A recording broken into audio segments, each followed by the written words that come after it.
Hello guys, prepare tayo ng bestida. It's a dress. It's a long dress. Pero ngayon kasi, gusto na customer below the knee lang talaga. So, nagbawas tayo ng 3 and 3/8. So, naguhit na tayo ng 3 and 3/8. Babatam hemming lang natin siya. Gamit ang ating rolled hem. So, pagkatapos natin nasukat, iro-roller natin siya gamit naman ang pencil. Saan ang ating ruler? Pencil, ruler. Wala yung ating ruler na metal. So, ito muna gamitin natin. Ito muna gamitin natin. Improvise ruler. Ito muna gamitin natin, guys. So, ililinyahan lang natin siya bago natin siya ikat. Kakat natin, ha? Ililinyahan lang natin. Gamit ang ruler at saka ang tawag kasi natin sa lapis na to. Yan. Then, gagamitan natin siya na rolled hem na pang bottom hemming. Ganito yung ating gagamitin na pressure foot. I-change lang natin yung pressure foot na regular. So, ito yung gagamitin natin. Cut na natin siya. Make sure na maglagay tayo ng allowance. Allowance na para sa bottom hemming. Around 1 inch. 1 inch. Sting it 1 inch. Pag na-rolled na siya, 1 inch yung allowance.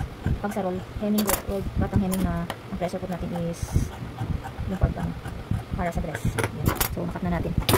Ay, sorry. Mahulog. Yan, guys. So, mag-change na tayo ng zipper. Ng zipper. Ng ating pressure foot. Balikan natin ng pressure foot tsaka yung needle. Kasi yung needle na to is size 16. Gagamit tayo ng pwede na rin siguro na size 16. So, yung ano na lang natin. Yung ating pressure foot ang papalitan. Yan. Gamit ang ating hemming foot. Hemming foot. Gamit ang hemming foot. Change tayo ng ating pressure foot. Yan. Tapos kukuha tayo ng kakulay niya. Oh my gosh, purple pala. Purple. Purple. May purple ba? Purple nga. Sobrang dark yung pagka-purple. So, okay na to. So, ito na gagamitin natin na sinulit.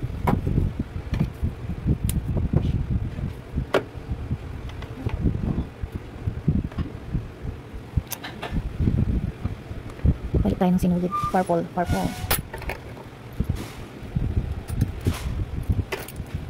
Meron na rin tayong sinulit na purple na naka-rewind. So, palitan lang din sa ilalim.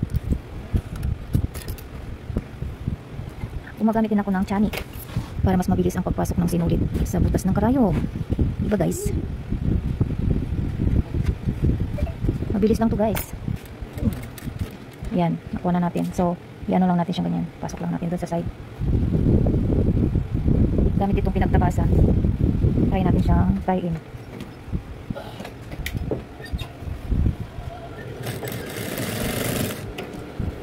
Okay na. Super bright. Sige, pero pwede na yan. I-roll hem lang natin. Start lang tayo parati sa back, ha, guys. Back. Sa back. Ito yung back.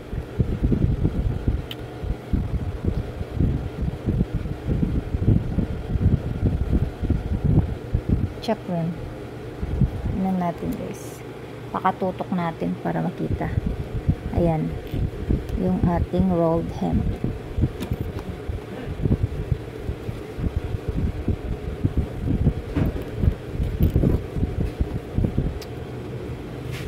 Yung ating hemming foot. So, ipapasok natin ganyan. Then, ano lang siya.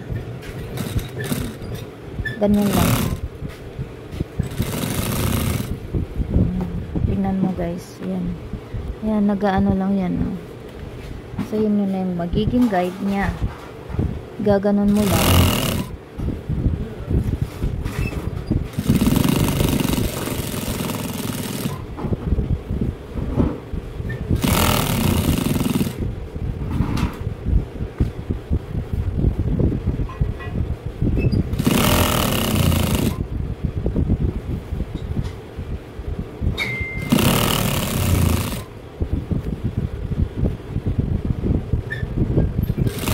Fast forward ko na lang yan mamaya.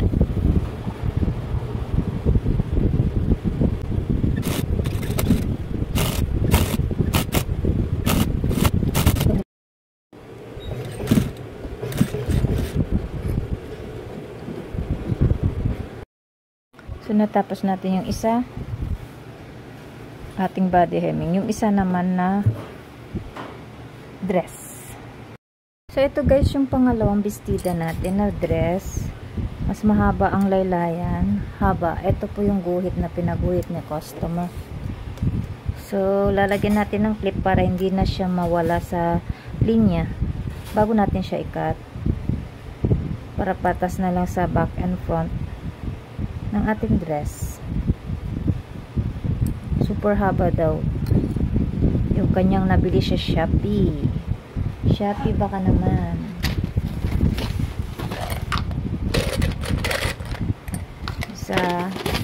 Susukat lang din tayo. Sukatan lang din natin yung ano kung gaya yung ginawa natin kanina. Fast forward ko na lang later.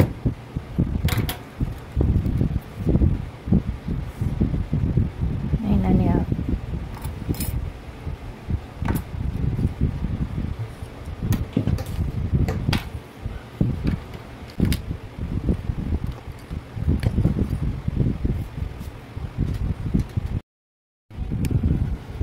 So, ito na yung ating bestida. Ito na yung nakat natin. 9.5 ang ano niya. Bali, nakat natin is 9. So, ibabatam hemming lang natin sa ating hemming foot. Or, ibang tawag dito is rolled hemming foot. Tama ba yun? Sige na. Yan, i-hemming lang natin ngayon. Pinalitan din natin yung ating karayom ng size 14 kasi mas manipis yung ating tela. So, kailangan nating palitan yung karayom para hindi siya magkaroon ng butas or needle cut. Pinalitan ng karayom, pinalitan ng sinulit. So, hold hemming natin. Same lang kanina, guys. Fast forward na lang natin later. Ganyan lang. Ipasok lang natin siya, guys.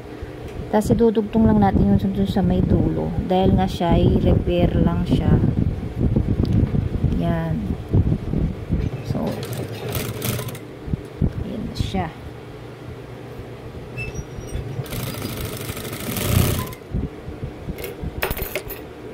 Check lang natin yung ating ayan.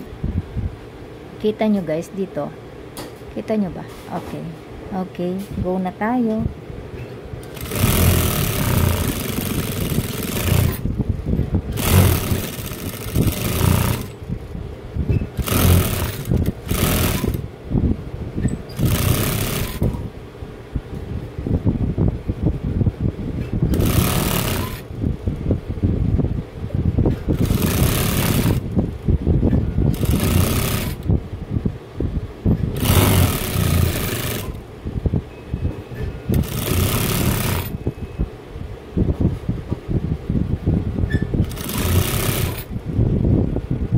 Daan-daan lang dito sa may sakong, ay sa may bukong-bukong. Ay naalalayan talaga yon para hindi maputol ang karayom.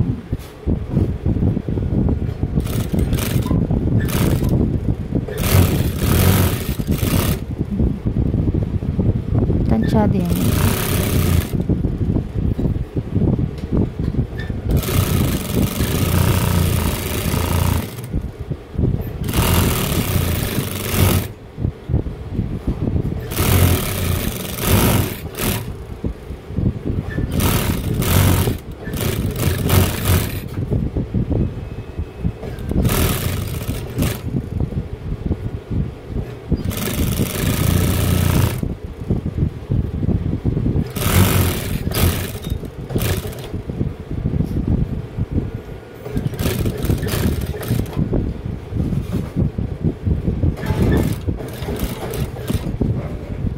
Pagdating dito, medyo binabawasan ko na konti yung ating tahe para mag-join siya.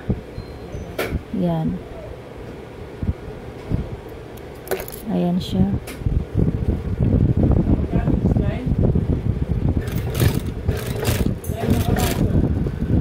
Ten.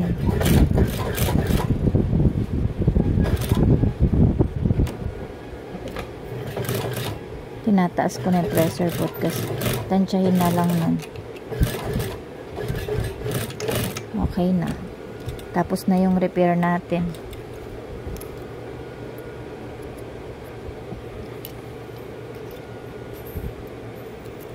Tapos na. Ayan guys, tapos na siya. Ganun lang siya kadali. Ganda ng ano, magandang gamitin talaga ang bottom hemming sa rolled hemming foot. So, tapos na guys. Salamat sa inyong panunood sa aking video for today. See you on my next video guys. God bless. Bye!